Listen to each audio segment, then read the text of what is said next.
One of the many benefits of attending baseball games at Dietrich Park is you never know who you're likely to meet at the game. During the 1999 season, we ran into the renowned baseball analyst, Bob Ryan.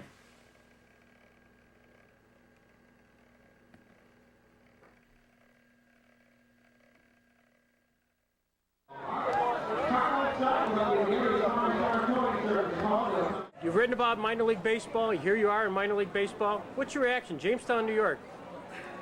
A very classic, small town, 1940s ballpark.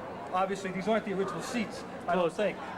Well kept up, a beautiful night. It was a beautiful night for baseball. If I could some year get it off, get the time, I would spend an entire summer, and I'd go to every venue in minor league baseball. That would be a goal. There's no question. I love nothing more than to be somewhere away from the mainstream, looking at this baseball pure, and especially the lower the better. The more kids I get to see, the better.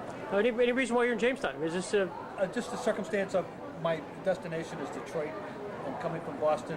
I was looking for a place to go to a game the first night. Yeah. In the New York Penn League, I've been to Batavia, I've been to Auburn in the past, I've been to Oneonta, and it just so happened that Jamestown was perfectly located, and thank God they were home. They were home.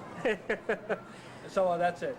So you wrote a book, what, 20-some years ago? I wrote a book called Wait Till I Make the Show about the minor leagues in 1973, and it was the most entertaining personal project that I ever had. I never had more fun in a big project than I had.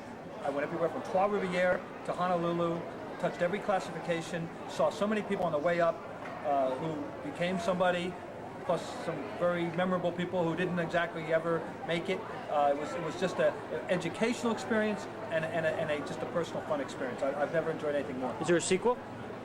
I'd love to do a sequel. The funny thing about minor league baseball is that all the trappings have certainly changed. I mean, it's a huge business, which it was not in the early 70s. Mm-hmm.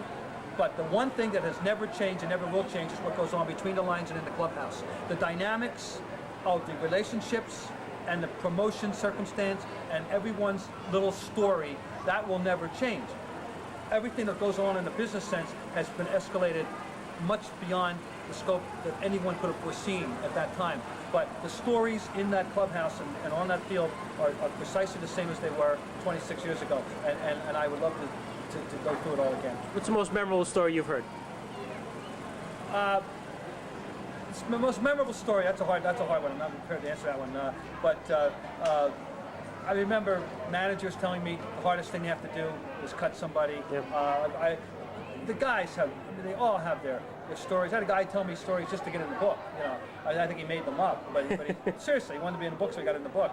But it's just a matter of seeing at the lowest level, seeing the people, knowing they have the dreams and the aspirations, seeing how hard they work, seeing what they go through, seeing the frustration, but seeing some things. See, here's what people don't understand at the big league level. They don't understand this, or most people don't understand this at all, even at this level, that it is on any given night in the summer, the best game of baseball, technically, that will be played that night doesn't have to be in the big leagues. For one night, it could be in this league, it could be in the Appalachian League, it could be in the Midwest League, it could be in the PCL. It doesn't matter. For one night, come back the next night, and the same players will perform in a little league level, perhaps, because it's all about consistency. But if you want, you never know what you're going to see. We saw a guy tonight strike out 9 people in the first 10 people in 3 2/3 innings. He didn't finish the ball game. Yep.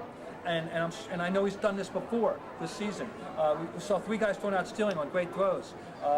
So we saw some excellent baseball. And wherever the best game of baseball was tonight, it didn't necessarily have to take place in Boston or New York. It may very well have taken place in Eugene, Oregon. Who knows? Is baseball your favorite sport? Yes, always was. I think it's the best game ever invented by man. It's an incredible luck of the draw that Alexander Cartwright codified this game, made it 90 feet, did the things that were necessary to make it the organized game that it is today, and I'm glad he did. So anything to, if you were the commissioner of baseball, what would you do to improve this? I would, at the highest level, the game is overmanaged. It's totally micromanaged to the point of boredom. I would let pitchers go longer. I would go back to 4-man rotations. Without question, the micromanaging of baseball, the specialization of baseball. I would get rid of the DH without question. It's an eyesore and an abomination. I would try to make the game a little bit more as it was in its best days, and maybe let him leave the gloves on the field. Ted Williams, is he right in considering Joe Jackson for the Hall of Fame?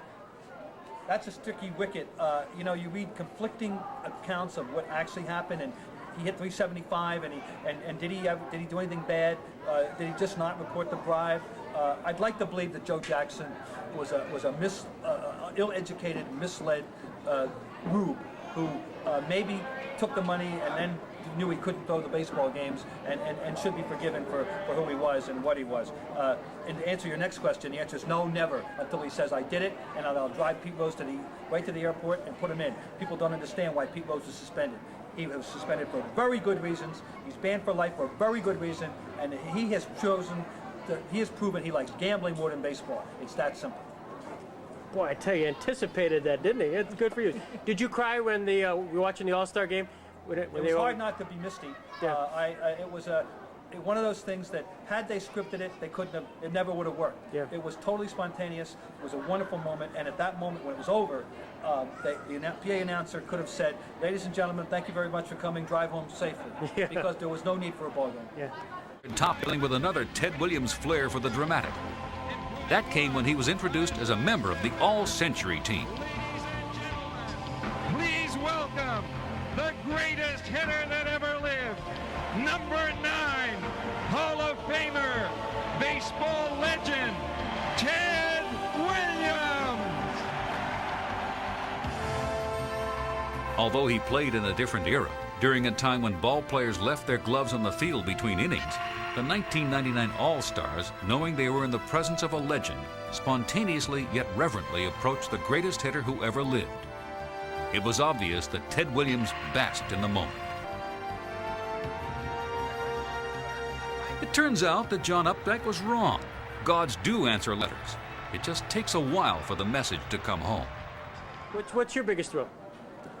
I would say, in baseball coverage, I would have to say the 6th game of the 1975 World Series. Mm-hmm. That World Series in general, and the 6th game, starting with Bernie Carbo's home run, the last 4 innings of that game, with the tension and the stakes involved, were as good as baseball gets for drama.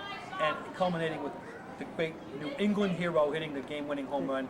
If you could have just frozen everything right there and saved the Red Sox one more heartache in the 7th game of the World Series, it would have been better off. But that game was spectacular. I don't think I'll ever forget that. Who did you work for then? I've only worked for one paper. Sir? One paper, Boston Globe. Yeah. 31 years. No kidding. Jamestown, Faulkner, New York is the hometown of Hugh Bedient. And Red Sox. 1912, Yeah. beat Christy Mathewson, Yeah. huge local hero, and for years he lived here till the early 1960s. But that's our linkage to the Boston Red Sox. Very good. Well, I studied the list of the names of who come through here and played for the various organizations, and I just so happy to be in a place where there's a nice little history, and it's not that the new parks are nice, but you don't need them. You don't need a new park at this level. This is the way to me. This way, look around the polls, look out there, think about what's going on here in the last 58 years. This is the way minor league baseball should be. Has Welland's Own treated you well?